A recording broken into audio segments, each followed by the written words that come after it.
What's up, NBA fans? Dom2K on the mic, and I just wanted to very briefly let you guys know that I now have a store open online. I never really had any big plans for merchandise or anything like that, but I was blessed enough to be approached by a company named Teespring. I really liked their business model, so I decided to work with them. Together, we've created some products that you guys might like, including t-shirts, hoodies, mugs, stickers, and soon enough, I'm gonna have things like hats. I'm gonna have different designs and whatnot if this keeps going. So if you're interested in this kind of stuff, the link will be in the description. It'll be right in the comment section of my pinned comment. You can click there and check it out. I've got some stuff for the newer fans and stuff that only people on my older channel would recognize, so if you're interested in that, definitely go give it a look. We all know the NBA has its ups and downs throughout the years, but even when it does, it still manages to remain an amazing league. Sometimes there's a huge disparity between the conferences. The way the game is officiated causes people to miss the way the game was played a couple of decades ago, but in the end, we end up having had enjoyed a great product by June one way or another. I've personally been a fan of the NBA for around 14 years now, so it's needless to say I've gotten to see some great storylines unfold. However, as we approach the end of the 2017 season, I've never been as worried about what comes next in the league as I am right now, and that's what we're going to discuss today. If you watch my video about who I think is going to be the face of the league soon, it's pretty clear I believe the league is in good hands for the future. We've got guys like Harden, Westbrook, Leonard, and many more exciting young players lead the way. But the reason I'm worried as time passes is because I feel the NBA hasn't found its heir to the throne at the moment, and that's a big part of what keeps the league interesting from year to year. If you're confused as to what I mean, let's just use recent examples that everyone's familiar with. Dating back to the 1980s, the league has always had at least one or two polarizing players it could base the seasons around, so coming into those years, you were always looking forward to seeing them and what they were going to do come June. If you don't believe me, this is the exact force that Magic and Larry used to resurrect the league that was pretty much failing at the time when they were drafted. The storyline of those two drove the excitement of the 80s, and before those two even began to age out, Michael Jordan was drafted and started taking over. Sure, he took his lumps before he ever won a ring, but everyone knew deep down that he had next.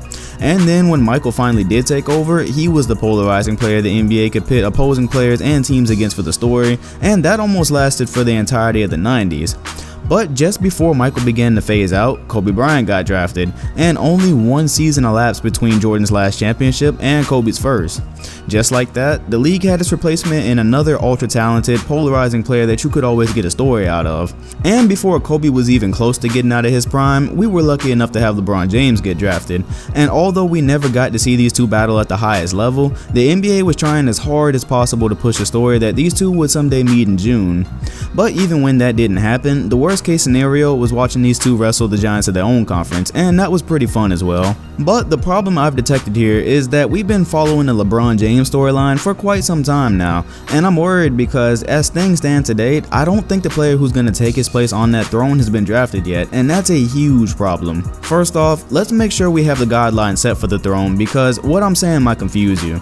Sitting on the throne of the NBA takes a lot more than just talent, because if that's all it took, we'd have no shortage of guys to put there once LeBron phases out. But to really be that guy that adds a spice to every NBA season, you have to have some kind of story, just something about you that goes along with the once-in-a-lifetime talent you have, which makes people interested to see what you do each and every year, whether that means you're winning or you're losing.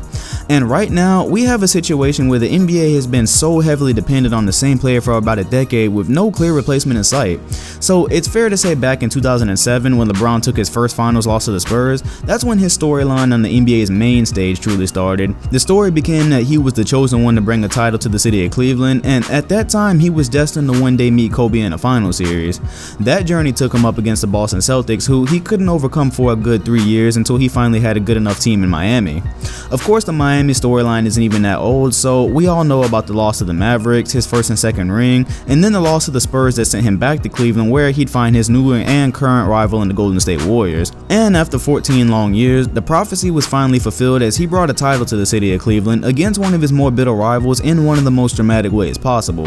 But while this has all been going on, it's been such a blur to us that I feel that we haven't even stopped to think yet. What happens to the NBA post-LeBron? It's a scary thought, because whether you love him or you hate him, you have to admit that the NBA's parity has almost single-handedly depended on him for the last 7 years. If you don't believe me, just ask yourself this question. If the Cavaliers don't make the NBA Finals this season, which they probably will, what's the storyline going to be? What's going to be that factor that just gets basketball fans all around the world emotionally invested like we have been for the last 14 years? You might not want to hear it, but honestly, the answer is nothing. Take Cleveland away from the East, and in all likelihood, that means an NBA Finals would feature the Spurs or Warriors against Isaiah Thomas and the Celtics, John Wall and the Wizards, or maybe even the Raptors. Now, true basketball fans are always going to enjoy the finals for what it is, no matter what, because we watch the game a certain way. But even I have to admit, there'd just be something missing by watching the finals that doesn't have some serious undertone to it. John Wall is amazing, but there's just no story or drama that comes out of him getting swept by the Golden State Warriors.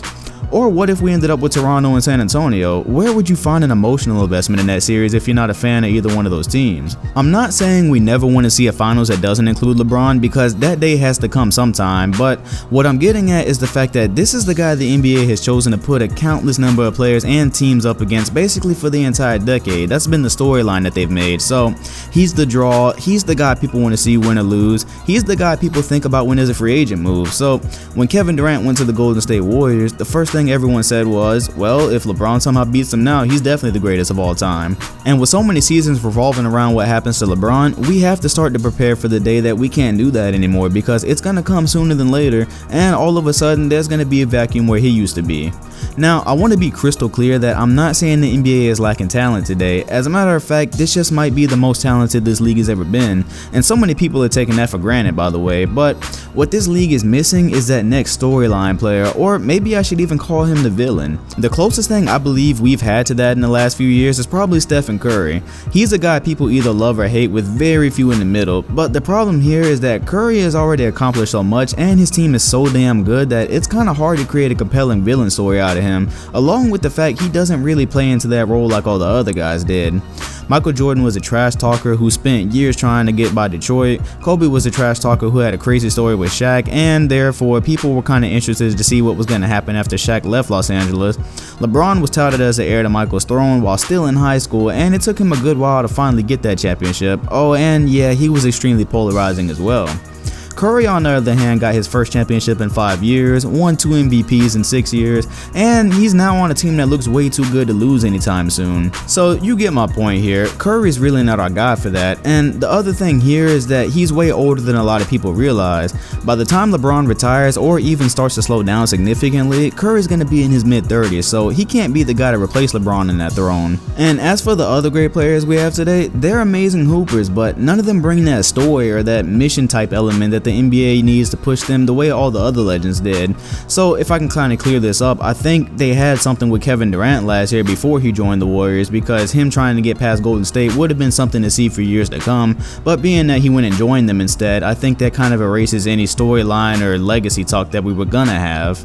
And that's the NBA's biggest problem today by a long shot. It's not the soft fouls or figuring out what to do about conferences, it's finding that next player or the next players that's going to carry the NBA story for the next decade or so. If I still haven't been clear enough for you, I'll lay it out in the simplest way as possible. Russell and Chamberlain, Bird and Magic, Jordan and the Bad Boy Pistons or any 90s elite team, and Kobe and LeBron. In a nutshell, those are the elements that have been at the heart of any NBA era that fans cherish. And the crazy thing is, we do have the talent to actually make something like this happen. So we have James Harden and Russell Westbrook playing right now, and I think the biggest issue that I'm going to touch on closer to the end of the video is that they play in the same conference. And in that conference you have it's very top heavy. So you have the Golden State Warriors at the top, and although you do have them and they're amazing players, they're either going to take each other out or lose to the Warriors in the postseason. We pretty much know that. So when June comes around, that's something that complicates having a story that doesn't involve LeBron James in it, because it has to be LeBron versus whatever team is coming out of the West. So while virtually all the LeBron story has been compelling in the last 14 years, it should concern you that at this moment, there's not really a polarizing player that we're pointing at to take everything over in the way we were pointing at Kobe to be the best after Jordan was gone. With the crop of amazing talent we have today, the NBA is going to have no problem finding a new best player once LeBron is gone, but from the viewpoint we have right now looking out into the future, it's going to have a problem recreating the stories it's been able to push time and time again through all the decades, that one player that gets every basketball fan emotionally invested into the season. And on that note, I'd like to leave you guys with a scary thought. I never wish injury on a player, but should something happen to LeBron today the way it happened to Kobe, what would we have to look forward to for the foreseeable future? At this moment, it looks as if the Warriors would have free reign over the league for quite some time, and even with LeBron fully healthy as we speak, it's looking like it's going to take another injury-riddled postseason for the Warriors to lose again. And this problem is partly created by the fact that most of the players that could prevent this problem play in the West, and that's what I was talking about earlier with Westbrook and Harden. So for example, if the Spurs played in the East, problem partly solved. If something were to happen to LeBron or he just wasn't in the league at all, we get a Spurs-Warriors finals, and although Kawhi Leonard is quiet and unmarketable, it's still an amazing series of basketball and it has a storyline to it.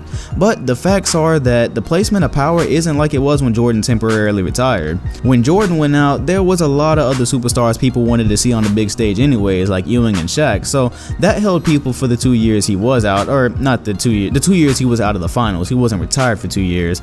But if something like that all of a sudden happened to LeBron where he retired, if that happened today, the Warriors would probably have a monopoly, being that no other East team could really handle them in the series. When Kobe went down that night with the Achilles, the NBA officially became LeBron's league, and the focus was solely on him. But you all should be prepared for the event that LeBron is abruptly taken from the league. Who would the NBA pass the throne to in that terrible event if it happened tomorrow? Just food for thought. Anyways, I hope you enjoyed the video, and if LeBron's duel with Paul George the other day was any indication, the NBA's product is safe for now. He's still kicking it at a high level, and he should be there to contend with whoever the West produces at least until around 2021, worst case scenario. But be on the lookout for the next player that's going to be captivating us for the next decade. We really need to hope that the process does work out in Philly, because they look like they have a very good core that could be good for an extremely long time and take the East over from LeBron once he is gone. Of course, we hope things work out in Milwaukee, and just hope that in terms of superstar players, the conferences even out some, because it would be nice to have a Harden or a Westbrook on the East side, just so that you have something else in the event that LeBron isn't there. You have something to go against a powerhouse like the Warriors or Spurs. We still have a story in June. We just need something like that, in my opinion. Anyways, I hope you enjoyed the video. If you did, like, comment, and subscribe. Make sure to check out the story that I mentioned at the beginning of the video, and of course give me your thoughts on the video. What do you see happening for the future of the NBA post LeBron James, and what would it look like if he was gone tomorrow? As always, I'm interested to read your responses, and I'll see you guys in the next video. Thanks for watching.